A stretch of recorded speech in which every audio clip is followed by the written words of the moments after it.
John, Kear, it comes down to the final round of the season, round 26.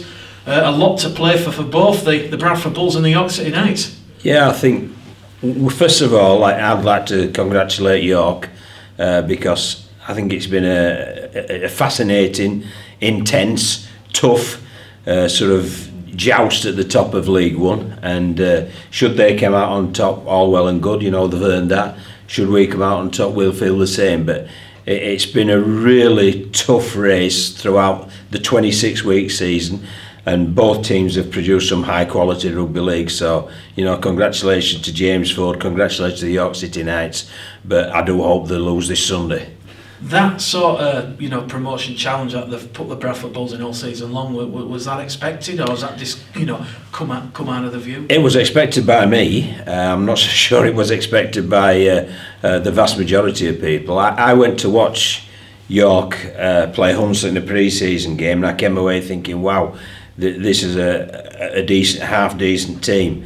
And I also looked at the personnel, and any team that's got Benny Cockayne, that's got Andy Ellis, that's got Graham Horn, that's got Adam Robinson, that's got Tim Spears, you know, are all 30-somethings, but have all had bags of experience, whether it's at Super League or top-end championship, and you knew full well they would lead their team really well, and that's been proved to be the case. And you know, it's been a great season for League One, and I think that duel at the top has really made it. It's Hemel and Odsal on Sunday. What sort of a side can we expect, John? We can expect a team that's fresh and energised, and we can expect anybody who's got a bump or a bruise, or we sense a sign of fatigue in practice, that, you know, they'll be sat out, and that's simply because I told you about a month ago, Mick, as soon as I was working, I was preparing for the playoffs. And if I were going to be pleasantly surprised, I'd accept that. But if not, that's what we've been preparing for, and that's what we've been doing right the way through. So hopefully we will be prepared for that first playoff game next week, should we have to go into it. But and this is part of it. It's a representative team. It will be a team that we expect will beat Hemel, and it will also be a team that gives some people game time that need it, and it will allow others to rest that we deem need it as well. Again, with no disrespect to Hemel, the Bulls will be expected to win on Sunday. Is this all about, as you say, John, preparing for the playoffs and trying to put the wrongs of that second half against Oldham right? Well, yes, rather than the wrongs of the second half, it's trying to build on the rights of the first half. That's what we're trying to do, because the first half was really good, you know. Oldham were a formidable challenge, and they started the game really well. They had the ball, we had the ball, they had the ball, we had the... It was the playoff arm wrestle that you expected, and unfortunately for us, we got on top of it towards the end of the first half post at some points, and that got us home. But obviously, I think if we'd have started the first half as we started the second half, I don't think we'd have been in that position. So it's about building upon the positives and the rights that we did in the first halves, whilst making sure we don't slip in to the sloppiness and looseness that we demonstrated in the second half. Been a good week at Tom, doing the review, the players aware of what went wrong in that second half? Yeah, they're fully aware. I mean, the one really good thing about this group, they're real good at self-analysis, and you know, we've got great facilities here, so we do team reviews, they do individual reviews, and you sit with them on the individual reviews, and they're trying to get better all the time, and what they do, they identify things that we as coaches look at and point out, and you think, good on you. Well, you're on our wavelengths. You're singing from our hymn sheet, so it makes it a lot easier when it's like that. So it has been a good week, and obviously we're looking forward to the weekend. And from the weather, you know, we might be playing in a bit of wet weather, a bit of winter weather, so that might be good preparation as well for the coming playoffs, because obviously we're now hitting the autumn, and we know full well you don't get the sunshine, the firm grounds. It becomes a slightly different game that you have to play. How much of a benefit will it be, John, that sort of like all routes to the championship through the playoffs are going to go through Odsal Stadium? Because after Hemel, you're going to have a home semi-final, then you're going to have a home playoff final should you win in the semi-final. It's very important, and I think we've earned it, you know. I mean, as we said, the worst we can be is second. Obviously, if things go our way, we can be first, but the worst we can be is second. And by the hard work that you put in during the season, the fact that we've only lost 3 games, You know, we've earned that right to be out on our home ground, and obviously it is a big boost because we know the dimensions of the field. We're comfortable there. We know full well we'll have a great following there as well. So it will be a big game atmosphere for us to enjoy and hopefully perform adequately enough for us to achieve our ambitions. Matt Garside and Greg McNally have missed the last game. Can you give us an update on Greg and Matt? Yeah, well, Greg's still struggling with his quad. Matt will play this weekend, so that's good. He's had his little rest. He's got over all his bumps and bruises, so he's going to get some time on the field to sort of get his engine going once again.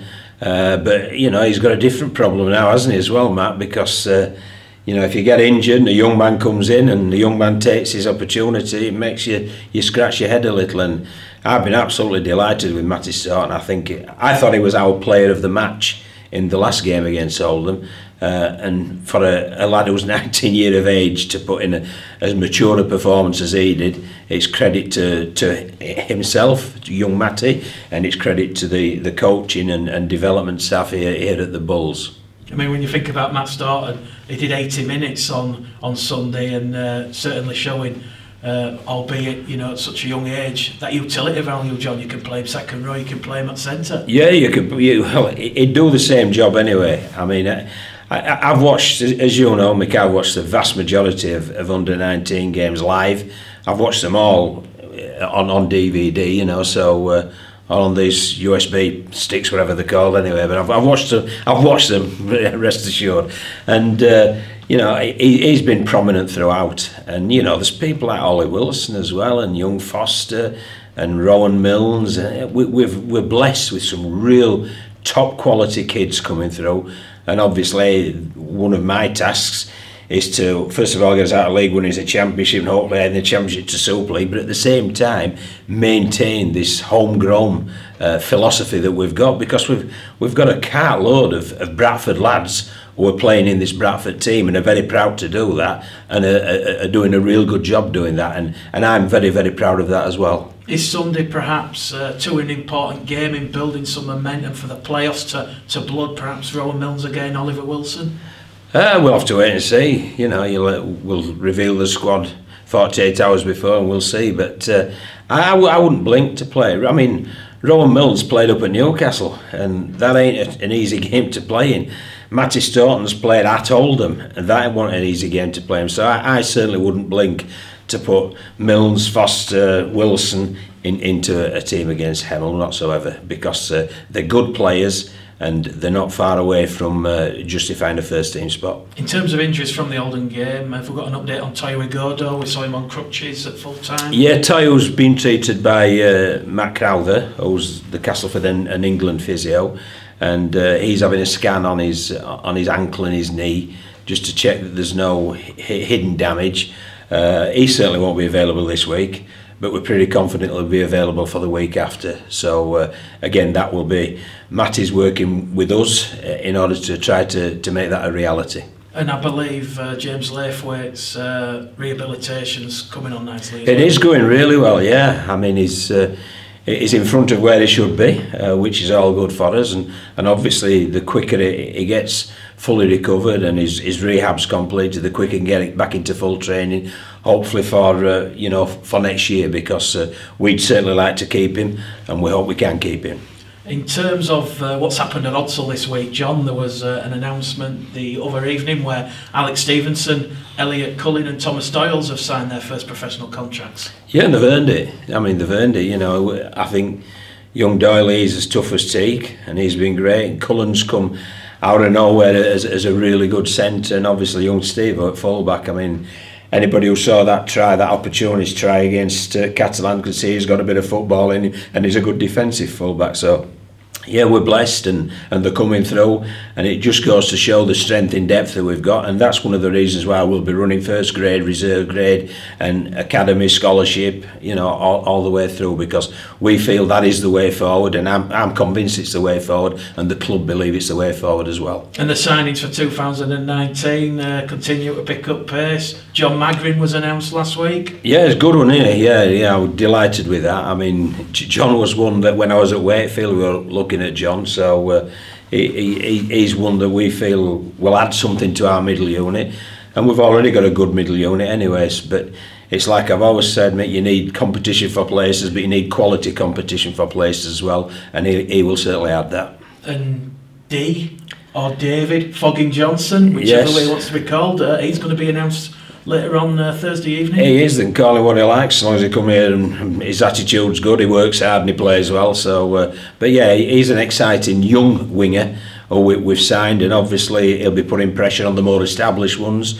I mean, one of the reasons that we did look to sign him was when we played Hunslet, we thought he was a pest, to tell you the truth, because he carried the ball out of dummy half and he challenged you.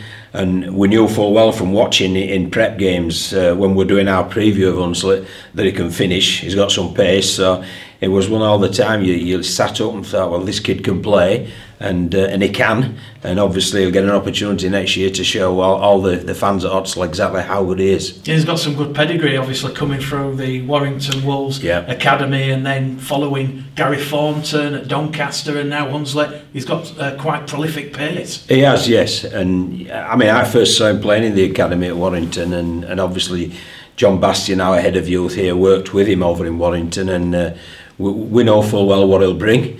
And I'm sure the fans will appreciate what he brings as well. And again, it's another exciting piece of the jigsaw that we're trying to piece together for this club to go onward and upward in a sustainable progression. And it also maintains that competition for places. Dalton Grant, Ethan Ryan perhaps now looking over the shoulder a little bit. Yeah, there might be another winger being added as well, Mick. So yes, so we'll certainly have some strike in the three quarters, believe you me.